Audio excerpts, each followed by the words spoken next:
So you're a creator. You've made something awesome. But that's just step one, right? The real challenge is sharing it, making a living from it, and, actually protecting it. Well, today we're going to pull back the curtain on a super powerful tool that helps you do all three: IP licensing.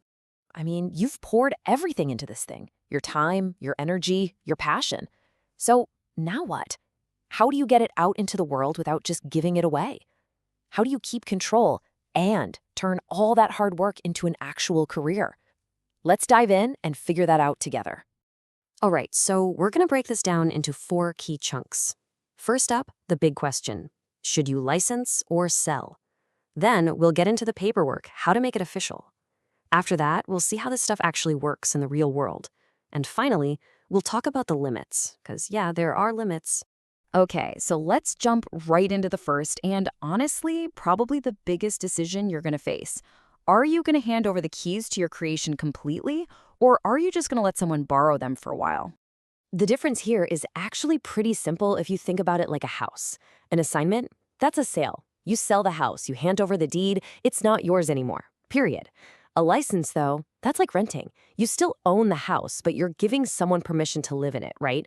It's a way to let them use your creation without them, infringing on your rights. So why would you want to rent instead of just selling outright? Well, the advantages are huge. For starters, you keep control. And instead of one lump sum, you can set up a steady stream of income through royalties. But here's the real game changer: the flexibility. You could license the film rights for your book in the US, but then license the translation rights in Germany and the merchandise rights in Japan. See what I mean? Selling is a single paycheck. Licensing can build an entire career. All right, so you're sold on licensing. Awesome choice. But a handshake deal just isn't going to cut it here. To really protect yourself and your work, you've got to make things official. And this is where we get into the nitty-gritty, right? You're probably wondering, okay, so what kind of paperwork are we talking about? Does every little thing need to be in writing? And what's the deal with registration? Let's clear all that up. So here's the thing. It's not a one-size-fits-all deal. The rules really depend on what you've created. Look, for trademarks and exclusive copyright licenses, you absolutely have to have it in writing. No exceptions.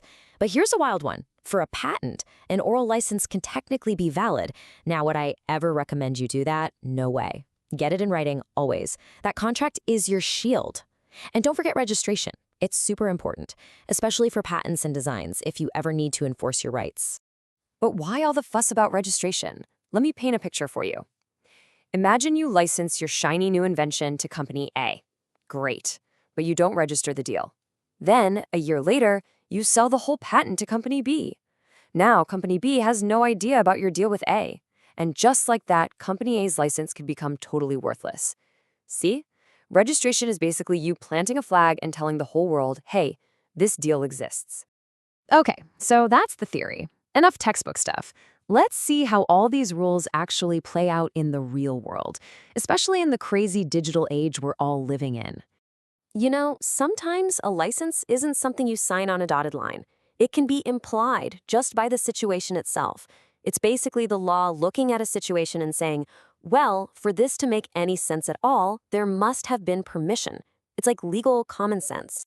The classic example is sending a letter to a newspaper editor. You don't sign a contract, but come on, why else would you send it? The law just implies you've given them a license to publish it. And think about today. Every time you upload a photo to Instagram or TikTok, you're doing the same thing.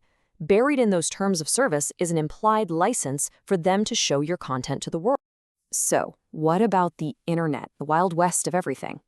Well, the good news is the basic rules of contracts still apply. The courts have been playing catch-up, but they've adopted. When you're buying something online or signing up for a service, the deal is usually done the second they get your acceptance. And yeah, that little I agree button you click without reading, that can absolutely create a legally binding license. So maybe read the fine print sometimes. Okay, now for something really interesting and a bit complex. Let's talk about gray market goods or parallel imports.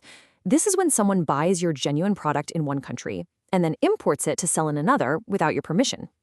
The big question is, can your license stop them? Well, generally, the answer is no. And it's because of a legal idea called exhaustion of rights. It's a bit of a mouthful, but the concept is simple. Once you, or someone you've licensed, sells a product anywhere in the world, your power to control the resale of that one specific item is, well, it's exhausted. It's used up. So if your book is sold in London, you can't use your IP rights to stop someone from buying it there and reselling that same copy in New York. And that brings us to our final and really crucial section. Because being an IP owner doesn't mean you have absolute power. There are some really important lines you can't cross with your license. Yeah, your IP license is not a blank check. You can't just put whatever you want in there. At the end of the day, we all have an interest in a fair and competitive marketplace, and that puts some very real limits on what you can and can't do. The big rulebook here is called competition law. The easiest way to think about it is like a referee for the whole market. Its job is to make sure nobody's rigging the game or making it impossible for others to compete.